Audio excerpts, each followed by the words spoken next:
Well, so the problem with kidney failure is it's totally silent in the same way that hypertension and diabetes are silent. You don't know if your pressure's up because you get used to it. You don't know if your sugar's up because you don't have a sugar sensor that beeps for you. And so I think everybody with hypertension should go on quinapril as first-line agent because it's not just that you get kidney disease, which, by the way, you can tell easily with your creatinine. It's a blood test. There's really nothing better than that. But you don't really want to wait until your creatinine starts inching up because, um, it's creatinine can go from 0.7 to 1.0, and you've lost half your kidney function. Welcome to the Precision Medicine Made Simple podcast, where we simplify the complex world of precision medicine. We're here to explore how personalized healthcare can empower you to understand and improve your health to live a longer and healthier life. Join us as we break down the latest in medical science into actionable insights. Let's make precision medicine accessible and actionable for everyone. This episode is sponsored by Biography Health, where DNA-powered healthcare is designed just for you. Biography Health is a HIPAA-compliant precision medicine platform that equips providers with AI-driven recommendations powered by your genetics, health history, and clinical insights, all while keeping data private, secure, and independent from large EHR systems. If you're a provider ready to bring precision medicine into your practice, visit biographyhealth.com to learn more. Or if you're a patient who wants your doctor to explore this, point them our way. We'll help them bring personalized healthcare to life. As a reminder, this episode is for educational purposes only. This episode is in no way a replacement for professional health advice. Please consult with your professional primary care provider for medical advice. If at any point you feel that a topic discussed on our podcast was misrepresented, or if you have additional insights that could enhance our discussions, we wholeheartedly encourage you to reach out to us. Your feedback is invaluable in helping us improve and in ensuring our content remains both informative and reflective of the latest developments in precision medicine. In this episode, Dr. David Moskowitz shares how thousands of patients have avoided dialysis through genomic medicine and why most kidney failure is preventable. We dive deep into ACE genes, repurposed drugs like quinapril and ProGraph, and explore what genomic insights could mean for diseases like Alzheimer's and cancer. Heads up, this one does get detailed with a lot of medical terminology. If you're curious but lost, drop the transcript into ChatGPT. It'll help translate the science. Hey, everybody. Welcome to the Precision Medicine Made Simple podcast. We are back. I'm joined here with my co-host, Dr. Stanford, and today's guest, we actually have a very special guest because this was referred to by a previous podcast guest named Dr. Kaczmali, but he is a Harvard and Oxford trained physician who has spent over 25 years applying genomics to prevent chronic diseases before it starts. He completed his training in internal medicine, biochemistry, and nephrology at Washington University School of Medicine in St. Louis, and later served on faculty. Through his work at Genome, he's helped thousands of patients avoid dialysis, uncovering the genetic link behind kidney failure, challenging the idea that these outcomes are inevitable. Now he's extending that same approach to cancer and Alzheimer's. Please give a warm welcome to Dr. David Moskowitz. Thanks so much, Taylor. Thanks so much, Dr. Stanford. Appreciate it. Thanks so much for hopping on. And I guess before we start diving into just a lot of the details of your work, I am very curious as to how you got connected with Dr. Kaczmali, because we don't take referrals lightly. And so I just wanted to see where the connection came. Kaczmali. Oh, really? Oh, wow. Well, that's wonderful. So every day, so I'm out in the desert here. I've been out in the desert for 30 years. And every day I go on LinkedIn, which is where I assume that we've met. And I contact people who are nephrologists or who might be interested in the story that dialysis is preventable, because every day 330 Americans die and 20 times that number worldwide from a preventable disease. So public health, half of it is finding the protocol, the cure, and at least half of the problem is getting the word out, because there's, it's like tree falling in forest. If nobody hears about it, it might as well not have been done.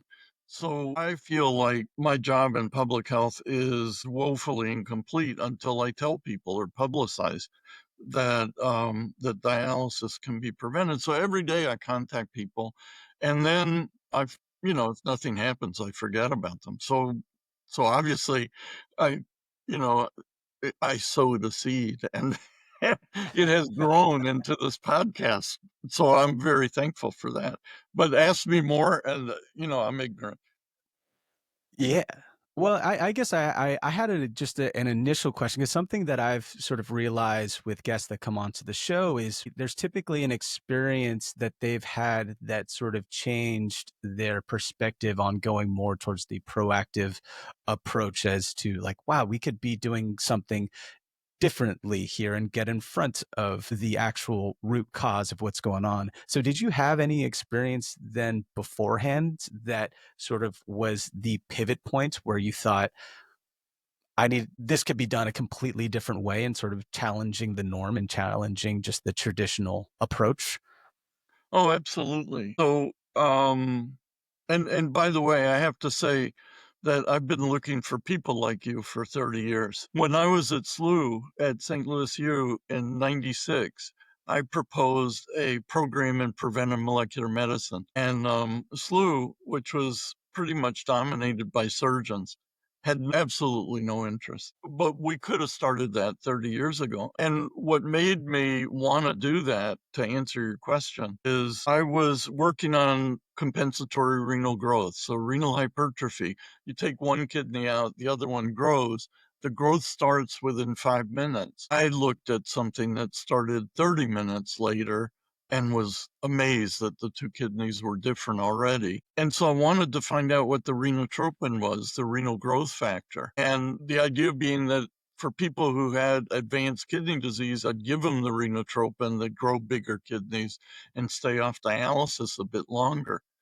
Well, this was the 90s, early 90s, and around that time, um, the idea of apoptosis was getting, Program cell death. programmed cell death, that it didn't just sort of happen, but that there was a pattern to it. DNA got chopped up into, nucleosomal bytes, and you could see the ladder on the DNA gel, and Cas bases were involved. Anyway, I gave TPA, tetradecaenoyl 4-ball acetate, which stimulates protein kinase C, to LLCPK cells, proximal tubule cells. And sure enough, they blebbed out under the light microscope, just like these apoptotic cells did. And then I looked at some physiologic data that I had that showed that there was renal vasoconstriction at the time that the other kidney was taken out. There was supposed to be vasodilatation. The remaining kidney was supposed to open up its blood supply, but That's what you'd expect. and that's what a urologist had found in 1970. But when I looked at the cortex of the kidney 20 years later with one of these laser Doppler flow things, all I saw was vasoconstriction at the cortex of the kidney, which is the working area of the kidney where the glomeruli are. And so the only thing that could activate protein kinase C and cause vasoconstriction was, that I know of, was angiotensin 2. And so the renotropin turned out to be angiotensin 2, maybe norepinephrine as well, because of another.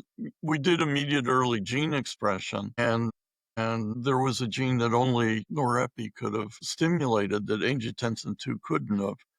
And so it looks like those two guys are responsible for renal growth, and the renal growth led to renal failure.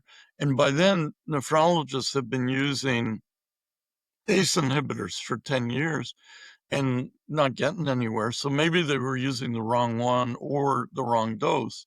So there was a new one that had just come out, ramipril, which was supposed to be hydrophobic and super de-duper. And so I went to a lot of trouble to get my patients ramipril at high doses, didn't do squat.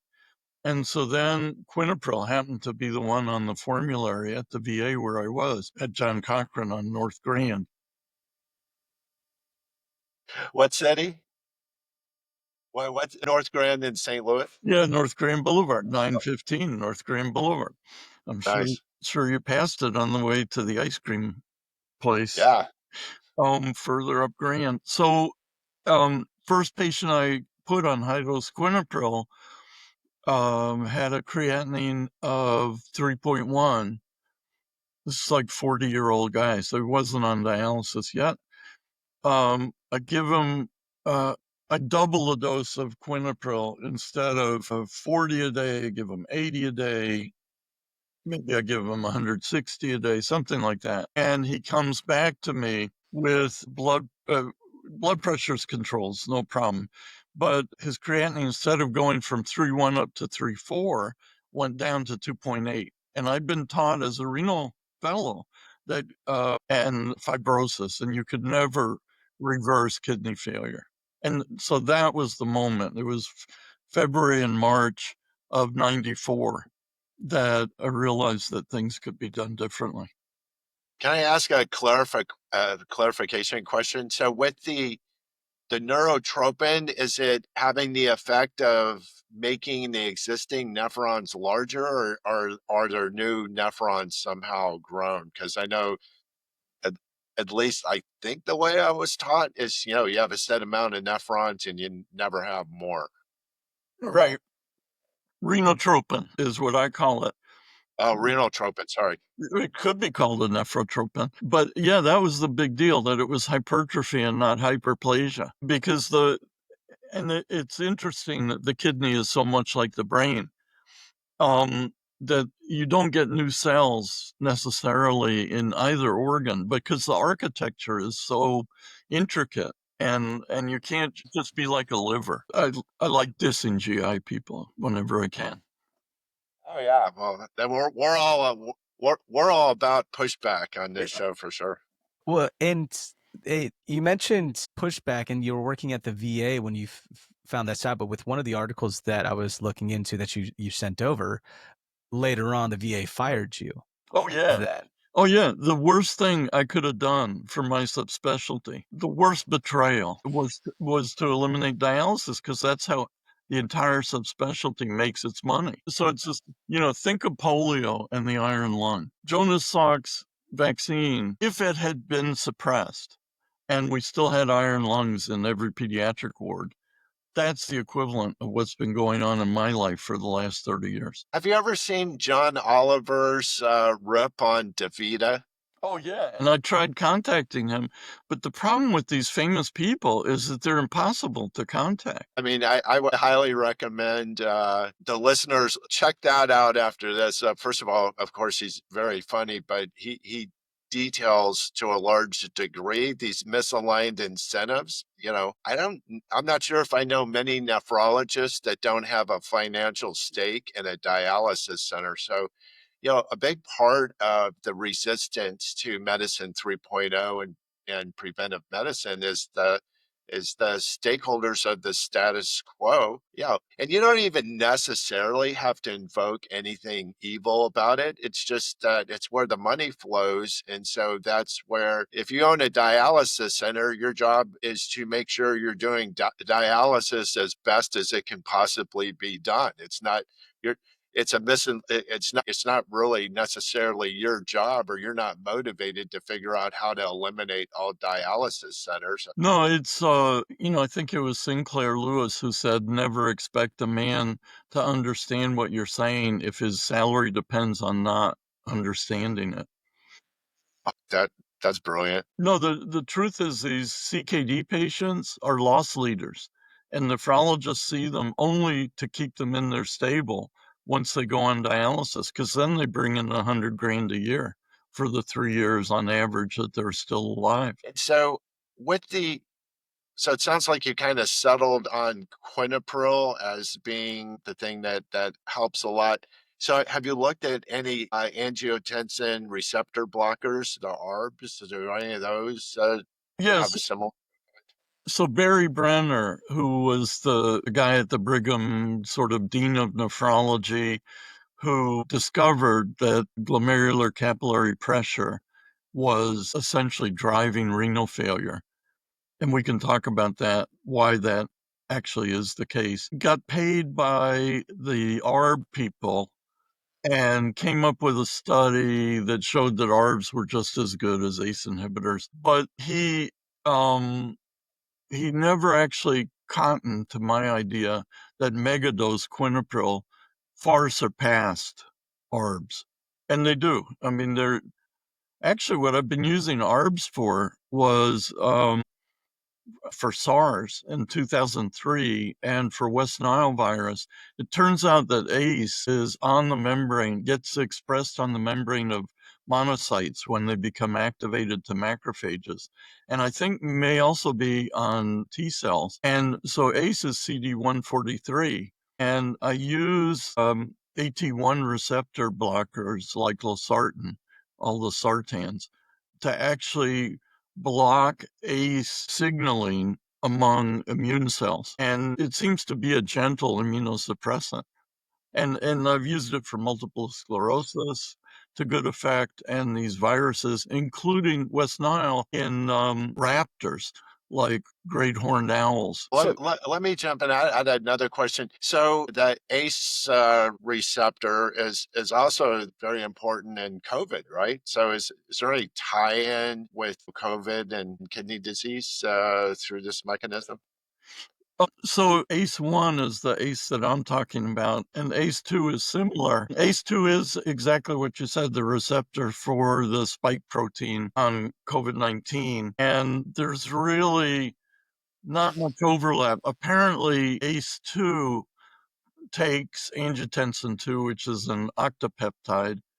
Angiotensin 1 is 10 amino acids. It gets chewed up by ACE1 into an octopeptide. The last two amino acids get taken off like a pencil sharpener. And then the 1 to 8 octopeptide that is angiotensin 2 then goes to ACE2 and gets chewed up one more amino acids to 1 to 7. 1 to 7 is inert. And so that's how it acts in the angiotensin pathway. But I tried ACE inhibitors and ARBs for COVID, didn't work. What wound up working was this neat little paper I came across in I think the Lancet or Nature or something. So it turns out all viruses have nucleic acid, whether it's RNA or DNA. They have, whether it's single strand or double strand, they have nucleic acid, and they all have a phosphate backbone. And yet it has to get stuck into a lipid membrane.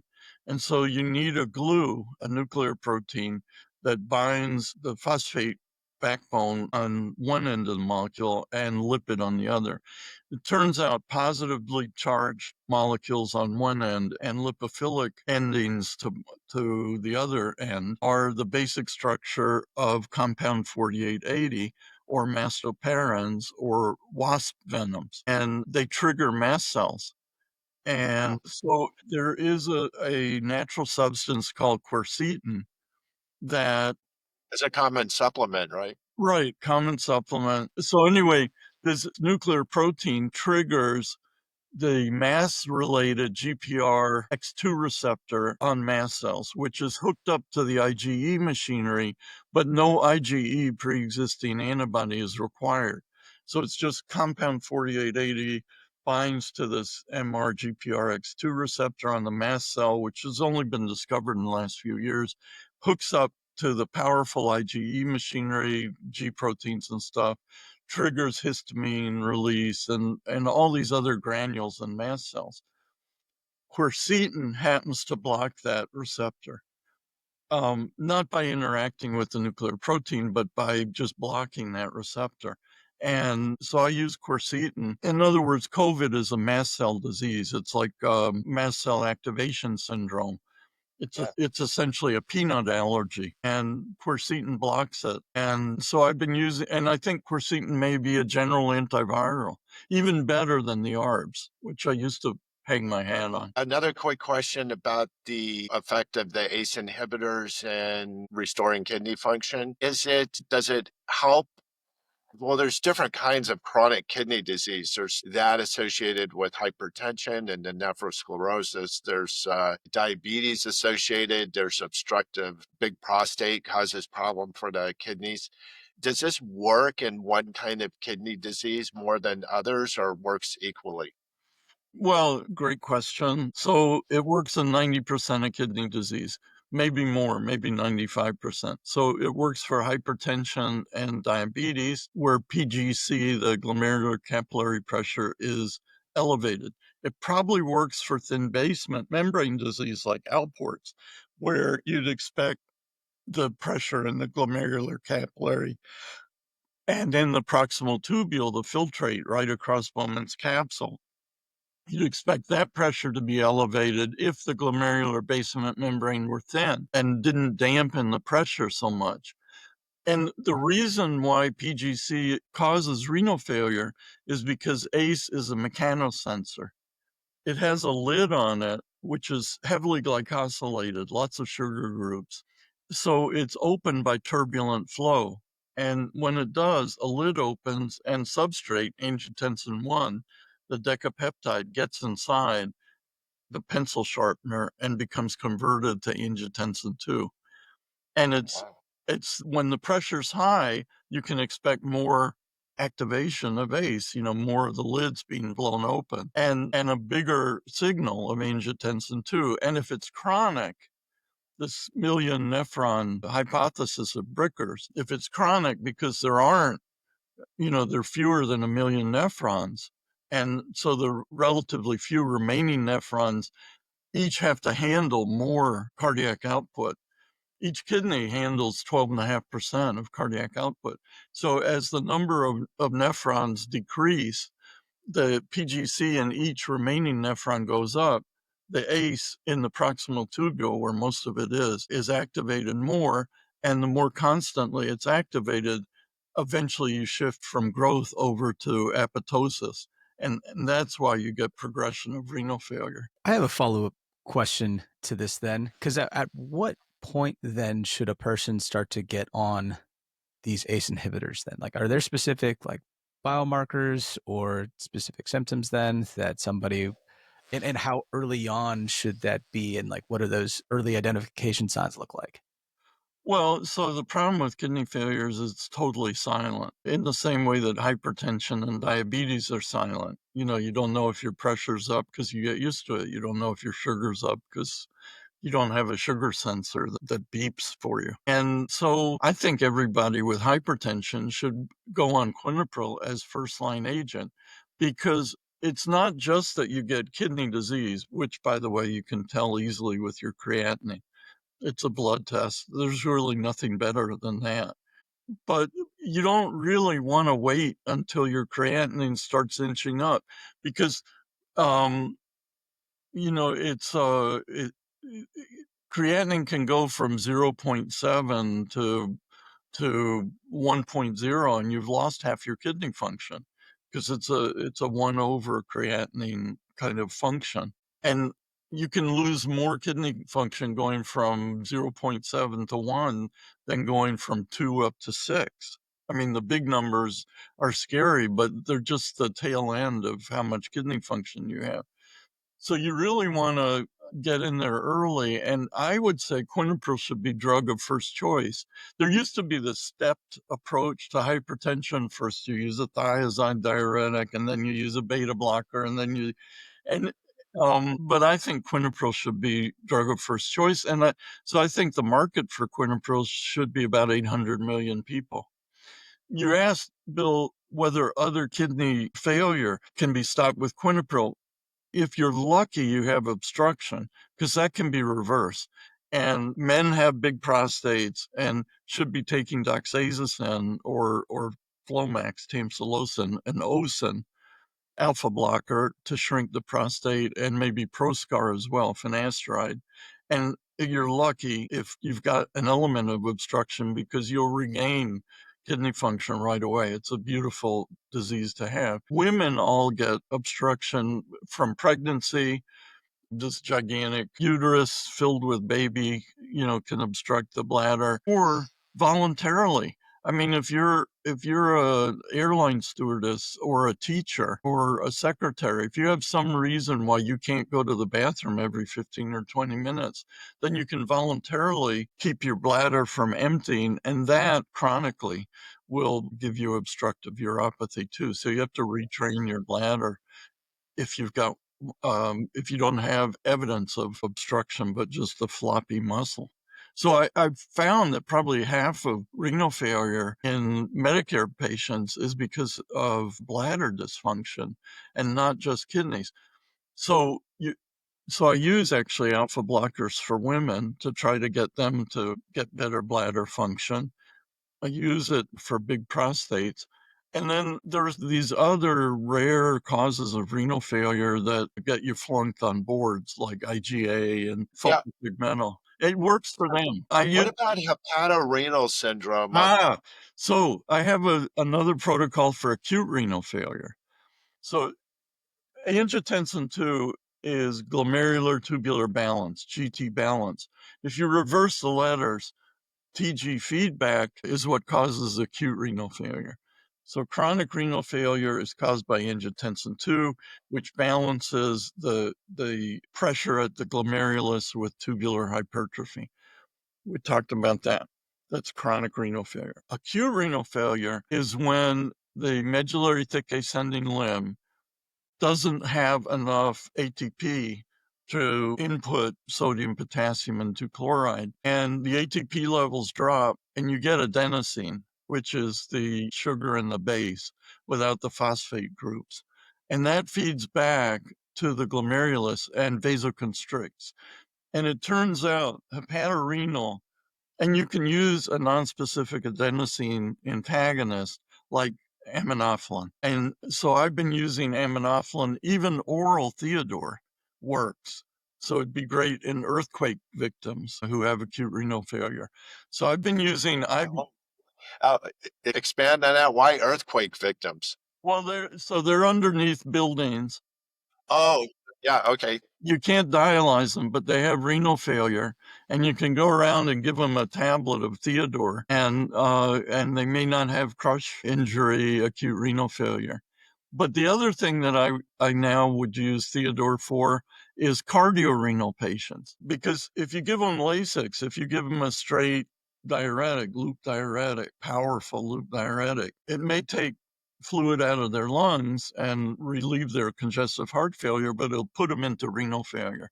And Right.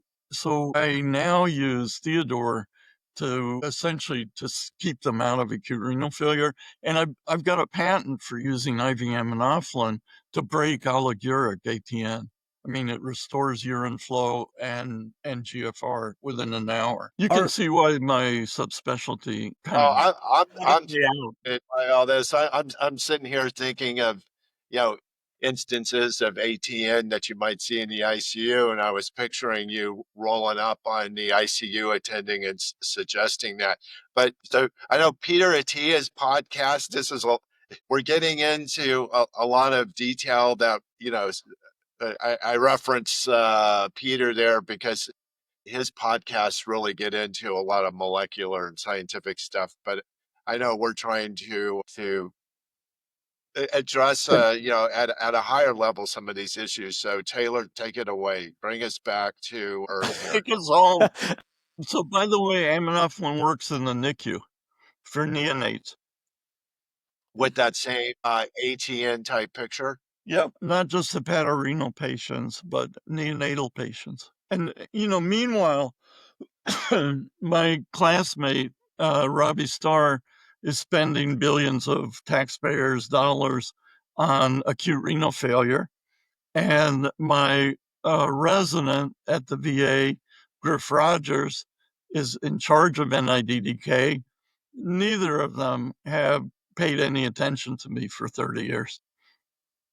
Yeah, well, we're going to change that. Oh, that'd be great. Go ahead, Taylor.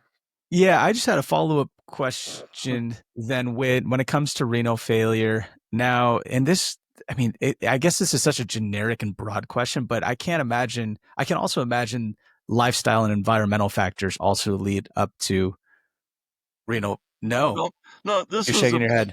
I did this at the VA. Okay. So you don't mess with people's lifestyle if they're making less than 20 grand a year. They're ornery people. They're not, I mean, I had a patient who had COPD who burned his face up because he kept smoking with his oxygen on. So and his PO2 would drop to 40 off the oxygen. And by the way, this is I used Ramipril for him. So these ACE inhibitors, I use different one. I mean, so COPD, I use ramipril. Sickle cell disease, I use trindolipril. I use quinapril for CKD. I use quinapril for atherosclerosis. And so why would an ACE inhibitor be useful for COPD? Well, think about what the lung does. The most important thing that the lung does is VQ matching. So it matches ventilation with perfusion. If you've got a pneumonia and you're not ventilating a part of your lung, if it's filled with mucus and doesn't do gas exchange very well, you don't want to send blood that way because it's just the waste of your body's time. So you have to shut down blood flow to that area. And the way you do it is it's reducing conditions, hypoxic. You meaning the Celestial Design Committee that built the lung? You meaning Dr. Evolution. Yeah. Um, yeah, I mean, yeah. Well, we can get into theology later, but So how did the Celestial Design Committee decide to restrict blood flow where there's a ventilation perfusion mismatch and the committee doesn't want blood going there? we use disulfides. We use cysteines and cysteines, and there are 7 cysteines in ACE1, and 6 of them are hooked up to each other, and one is free to combine with whatever it wants to.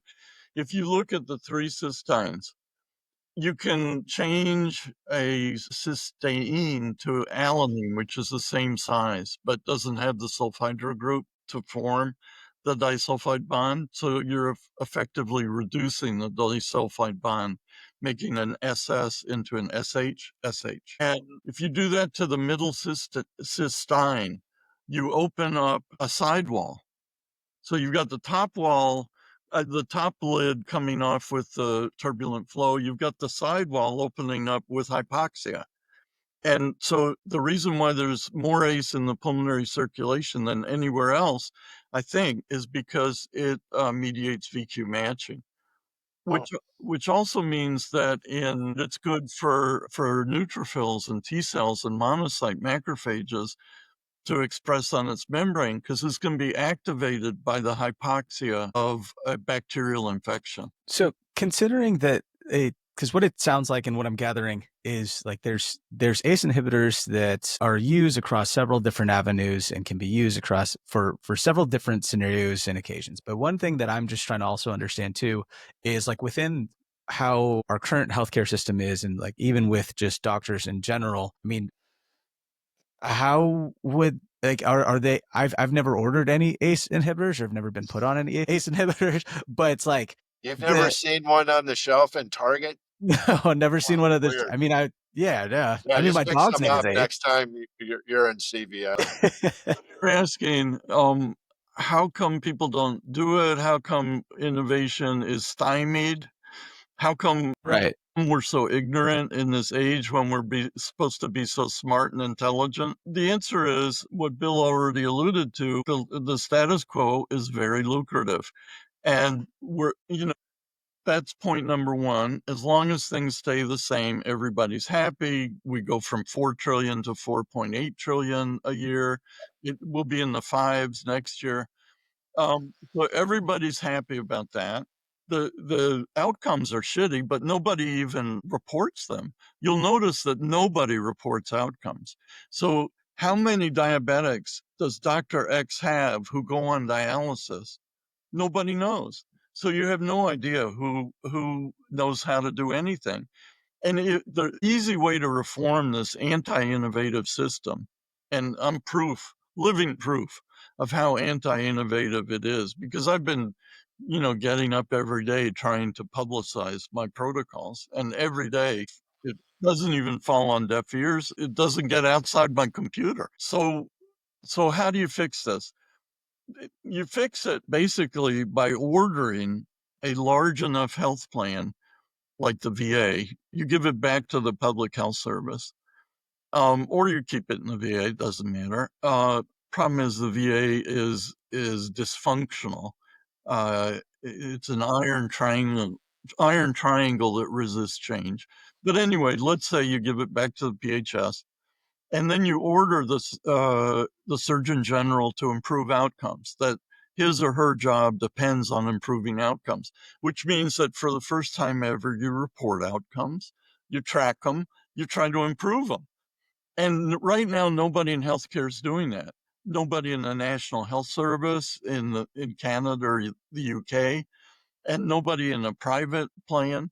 And so you start doing that, and then you leave the private sector alone, you leave Medicare alone, and then you'll find that the private sector follows suit, or else their patients will vote with their feet to the smelly PHS where they have to wait forever, but they get better outcomes. What's the iron triangle? So the vets, the veterans organizations, okay, so the Iron Triangle is veterans organizations, and they have all these members. The officers of the VA who put veterans organizations like VFW in the CEO offices, in the C-suite with them, and for free, essentially don't charge them any rent.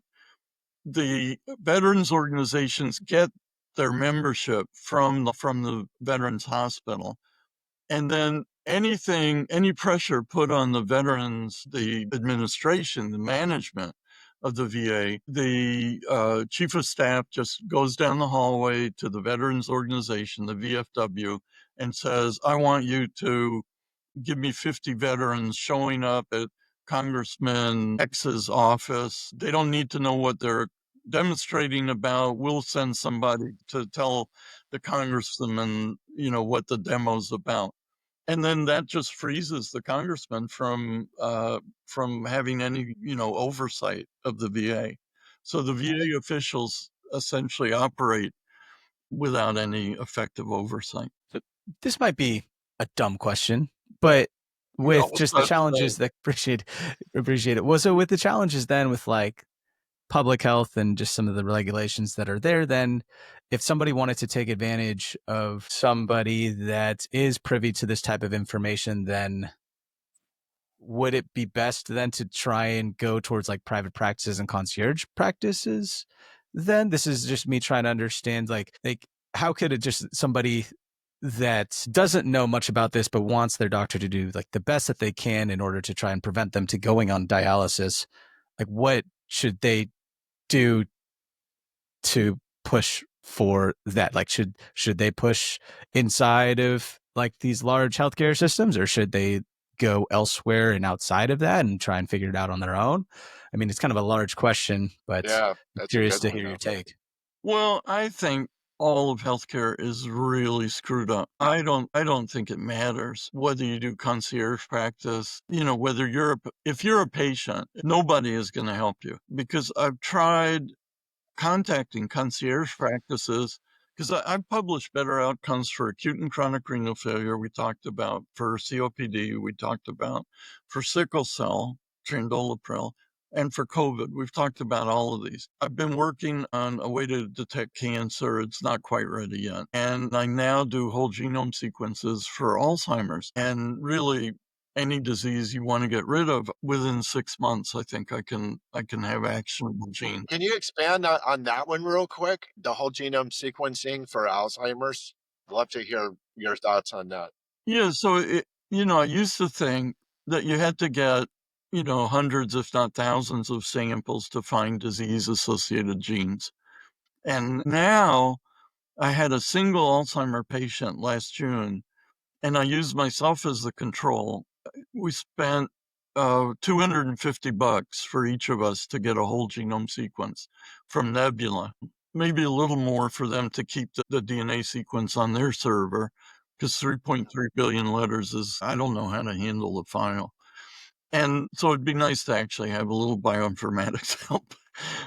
If you're doing The trick is there's only variation in 1 in 1,000 of those 3 billion from mom and the 3 billion from dad. So they generate this thing called a variant call file that's much easier to deal with. And right. so that's what you need to ask Nebula for. Oh, the VCF. Right. Yeah. Right. Very good. Well, that helps. I hope we'll work together and you can teach me more. I can't wait to talk to you Well, after this. But all right. So, keep going on whole genome sequencing and Alzheimer's, because that's a really keen interest to everyone. Okay. So Tell us what you've learned. what I've learned is that you can solve a disease with a single patient. You can use the physician as the control. And what you do is you can look at amino acid changes, non-conservative amino acid changes. With the cancer prediction, I was seeing 98% of the variants in non-coding regions, in introns and promoters. And Hence the wisdom of whole genome sequencing versus whole exome or just looking at SNPs. Keep going. so the exomes is the way to go to solve a disease like Alzheimer's. And just in So first I looked at all the problem is finding a list of genes that you should start with. There, 23,000 genes, so you're not going to look at all 23,000, but which ones are you going to look at? So there's 75 in the literature that have been obtained with gigantic genome-wide association studies, GWAS. So you're talking about like the ACMG ones? Right. Okay. Right, which may be 25, and now there's 75 in all. So, and there are things like presenilin 1, presenilin 2, amyloid precursor protein, APP, TRIM, the tripartite motif, 24, I think, all kinds of stuff. Anyway, none of those were in my patient. Instead, I'm getting hemochromatosis gene, HFE. I'm getting the transferrin receptor complex, TFRC. So she may have iron overload, and ferroptosis and neurodegeneration is supposed to be a cause of it. Turns out iron is stored in the lysosome, and Alzheimer's is supposed to be a defect in autophagy, which happens in the lysosome. And the lysosome has the highest reactive oxygen species in the cell of all the organelles, even more than mitochondria, which generate reactive oxygen species from the electron transport chain. There's so much iron in lysosomes that they have even more. And then if you look at the proteins in the lysosome, which she has a lot of mutations in, like Niemann-Pick disease. NPC1 is a cholesterol transporter that lives in the membrane and transports cholesterol out of the lysosome, I think. And when it's absent, you get failure of autophagy in this lysosomal storage disease, Niemann-Pick's disease. So I've been writing to this guy in Chile who works on childhood lysosomal storage diseases. I was very surprised to see my Alzheimer patient be heterozygous for a non-conservative amino acid change in NPC1. Now, the other thing that's really cool is she's heterozygous for a mutation in tuberous sclerosis complex 2, TSC2. TSC2 is tail to tail with PKD1. PKD1 is the polycystic kidney disease 1 protein. So, Bill, you asked me, renal diseases, what can I solve? Well, 5% of renal failure comes from polycystic kidney disease.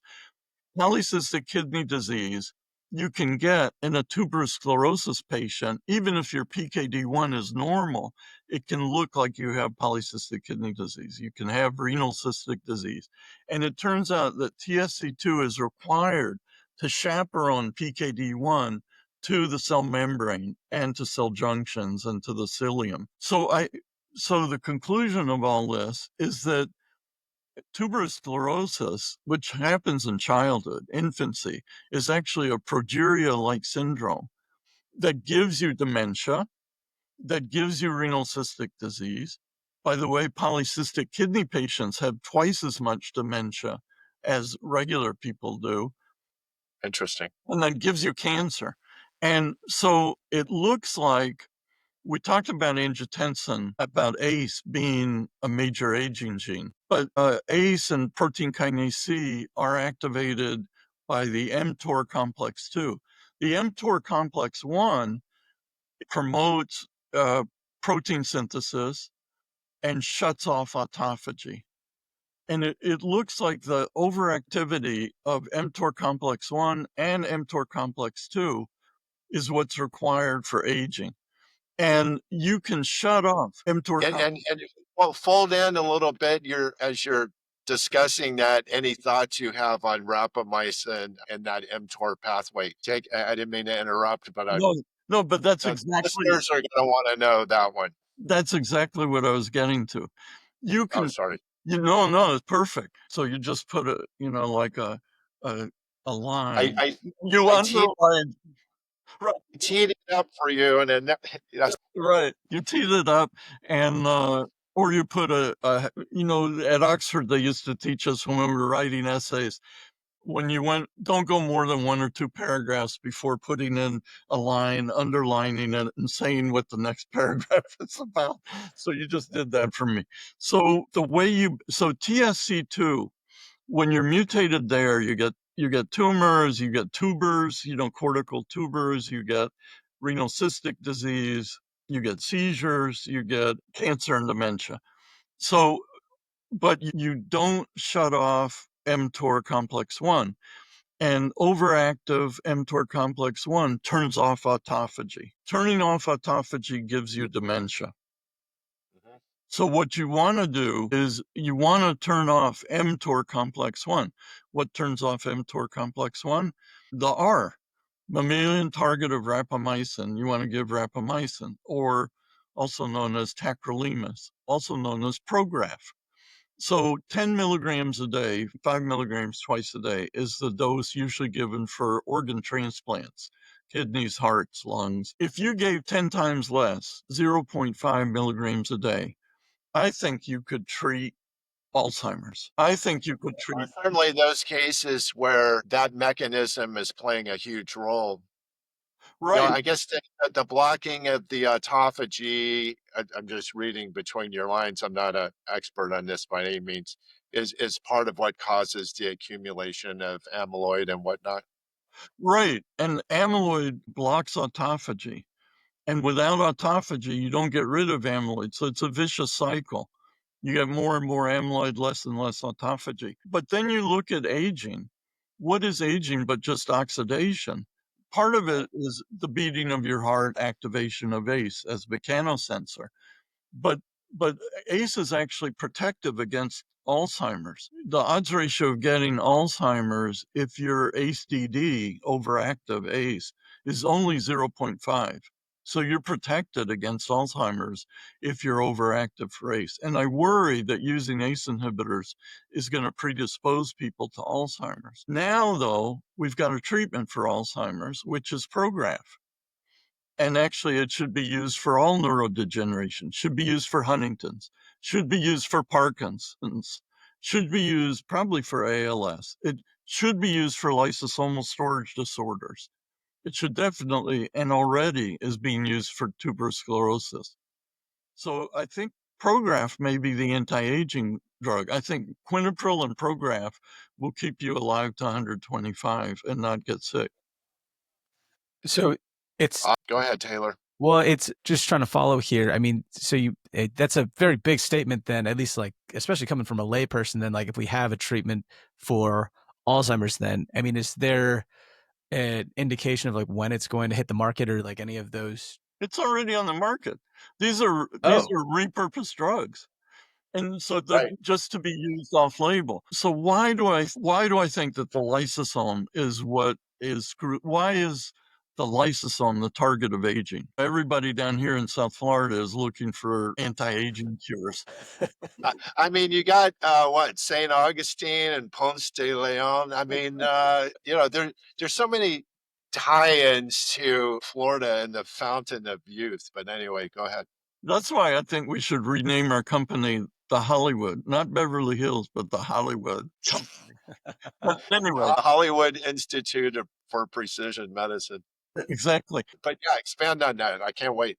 Okay, so lately I've been looking at proteins, and the only way they get oxidized is these sulfhydryl groups, these free sulfhydryl groups in cysteines join up to form a disulfide bond and become a cysteine. And so I've been looking at proteins to see how many cysteines they have. And not only do the lysosomal enzymes have a ton of cysteines, many more than you'd expect, but But a lot of proteins that are involved, notorious proteins that are tumor suppressors, so involved in cancer if they're inactivated. And then, all these lysosomal enzymes and lysosomal proteins have tons of cysteines, which you could imagine getting oxidized. Maybe they should be free. And they have lots of neighbors nearby within 14 amino acids, which is 4 turns of an alpha helix. So they'd be on the same side of the helix, and they might be able to, bind to each other. And that would inactivate the protein if it caused like It I causes don't a know, I guess that would be like a quaternary fold there or something. precisely quaternary structure. Exactly. It would kink the Is that protein. is that a word? I thought maybe I'm making that up. No, you're not, because tertiary is alpha helix and beta pleated sheet, and quaternary is overall structure, bigger from 40,000 feet structure of the protein, interferes with binding, and that's the main thing proteins do, is they bind very specifically to each other. And so you can imagine oxidation screwing that up. Yeah, well, if you're having iron deposition in lysosomes and it gets oxidized, that means rust. It's literally rust, right? You're Back right. to back to the oxidized disulfide bonds. So you're probably a big fan of glutathione, like a lot of our listeners are, Oh, and N-acetylcysteine. These are simple things that are consensus. So I'm sure a lot of what we're discussing, people are going, are those guys out of their minds? But the thing that would be a consensus is glutathione, supports what you're talking about, and acetylcysteine, right? So there might be, you well, know, so the problem is there's no glutathione in lysosomes. even if you do the liposomal formulation, would it ever find its way in there? Uh, it might do, but I like simple stuff that's cheap and already available. I like What, ProGraph. ProGraph what's is that? ProGraph's Oh, a $2 a day. oh, wow. Okay, cool. So you just get the generic form? Yeah, I don't think it's generic yet. I mean, you could try, but it's very expensive. 0.5 milligram capsules cost $60 for a 30. Interesting. Yeah, so glutathione would be great. The problem is that vitamin E is supposed to be an antioxidant. There was a big New England Journal study a while ago that vitamin E didn't help. I think these reactive oxygen species are so reactive and so short-lived and so hard to mop up with antioxidants that we have to think of a better way. And I like ProGraph because it inhibits the the mTOR complex, and so should prevent cancer as well as take the brakes off autophagy at the same time. So should prevent dementia as well as cancer. Really awesome. I'm asked about rapamycin all the time, and I say, well, I don't personally do it. Some of the people that I really respect their opinion on things do recommend it, and so now there's you're added to that club. If I had, I mean, I'm trying to get my Alzheimer's patient to do it, but she won't. She's pretty much had it with my suggestions. Don't tell me you suggested exercise. Uh, no, look, I'm not a lifestyle guy. I gotta tell you, it's useless. I'm a big lifestyle guy, but we'll have that discussion. Well, that's why they make chocolate and vanilla, right? Okay, Taylor, go ahead. Well, yeah. So I guess like if somebody, and this is me just trying to wrap my head around, because I'm not gonna lie, this has been like listening to a whole different language at certain points, just because I'm trying to just understand, but like pulling back and trying to just pulling back. Then if I, let's say, had like ApoE4, Yeah, my then patient right, does. and then He's heterozygous. okay. And then I also had like a family history of somebody that has Alzheimer's dementia. Then Yeah. then you would consider having somebody take ProGraph then as early as they can, then just to try and Well, that's a great question. So So my patient is in the first percentile already for her hippocampal volume. And she's more than 2 standard deviations diminished for a couple of other brain structures that are specific for Alzheimer's. So, and her memory test, she was 77% on. I put her on Prempro, on estrogen, which was supposed to be the big thing in the 90s, which the women's health studies showed actually didn't help at all. And she actually got better. She went from 77 to 2%. If you're not symptomatic, the problem is they say that your brain starts to atrophy a couple decades before your memory goes. And so if you're ApoE4 heterozygous, which raises your chances fivefold, if you're homozygous, you're 15-fold, you're going to get it. 90% of those people get Alzheimer's. But fivefold is scary enough. And then if you have a family history.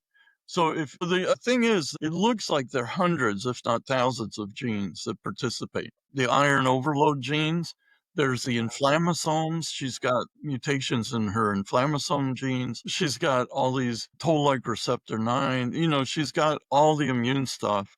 She's got transporters. She's got chloride channels. She's got a store-operated calcium entry gene that just seems to be absent. She's got a vacuolar ATPase that she's lost the start site for, homozygous, which has been seen before, called a benign variant.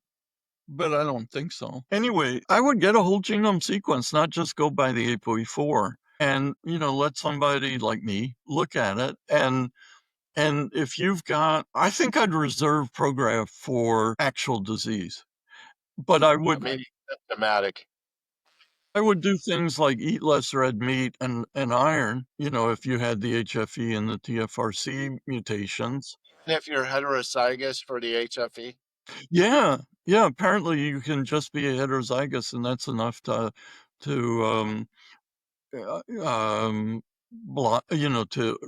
absorb too much from your duodenum, not to make enough hepcidin in your liver. Now, I have another question, because you mentioned that you were also creating or working on a cancer detection test. And I was wondering the difference then as to what's on the market. So like similar to like a Gallery, how is this test different than like, let's say the common Gallery test? Just like looking to explore then the differences of like what's available now, and then also what you're currently working on then, and how it's different. So my impression of the medical literature is that it's pretty unhelpful.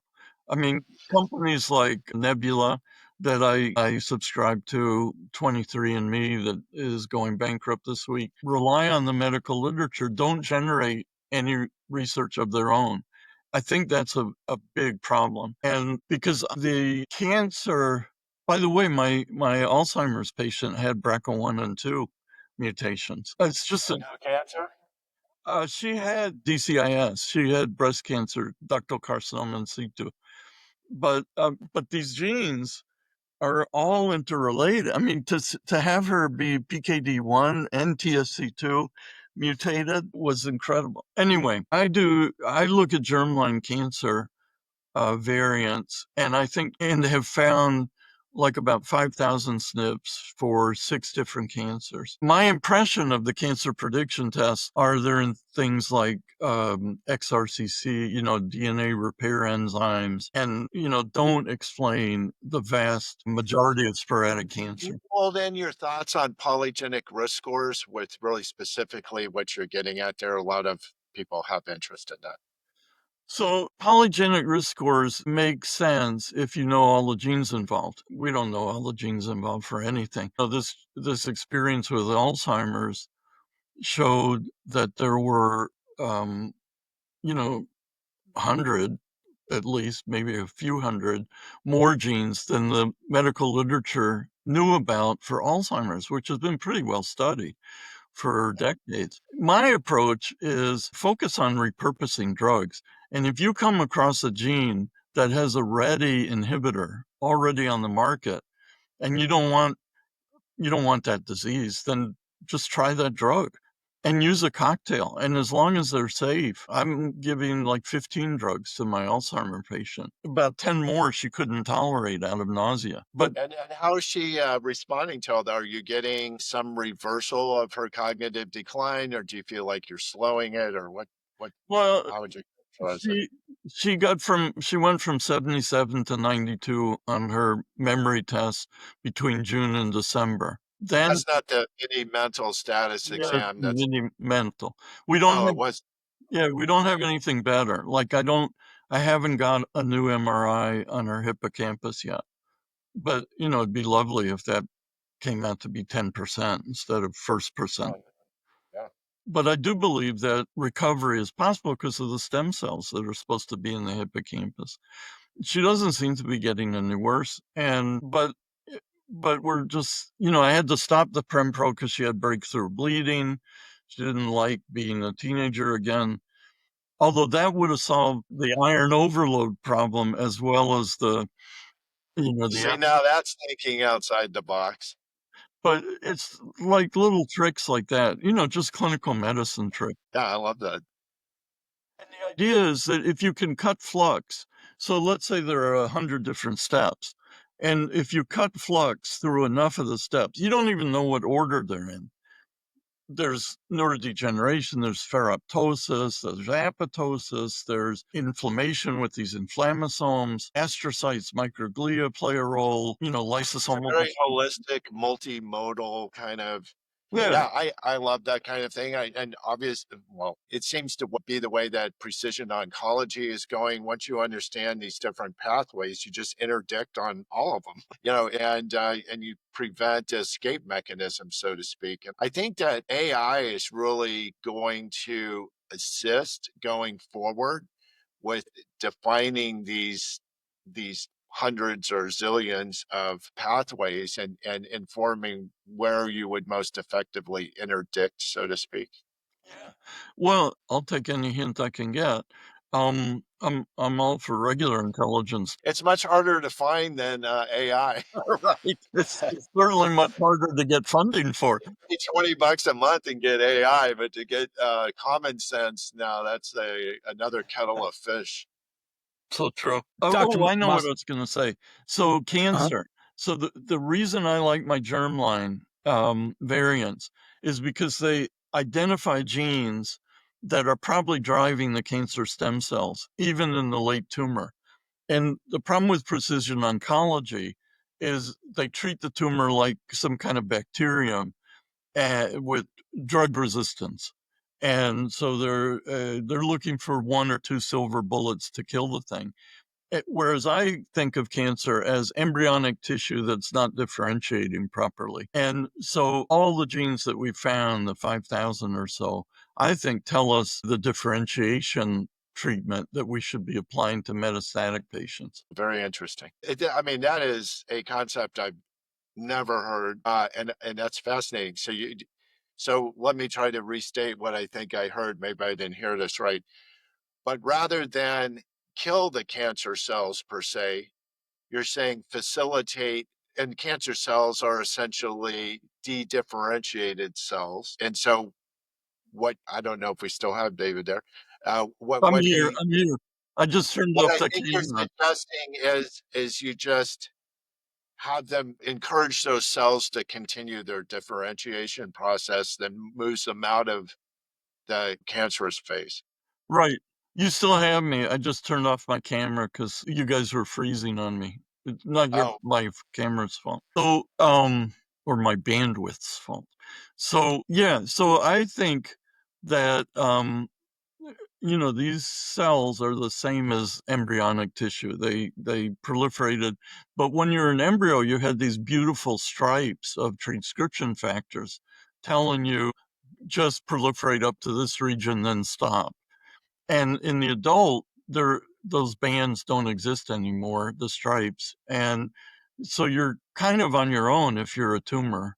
And it's a bit like driving without traffic signals, like driving in Boston. And you need all the help you can get.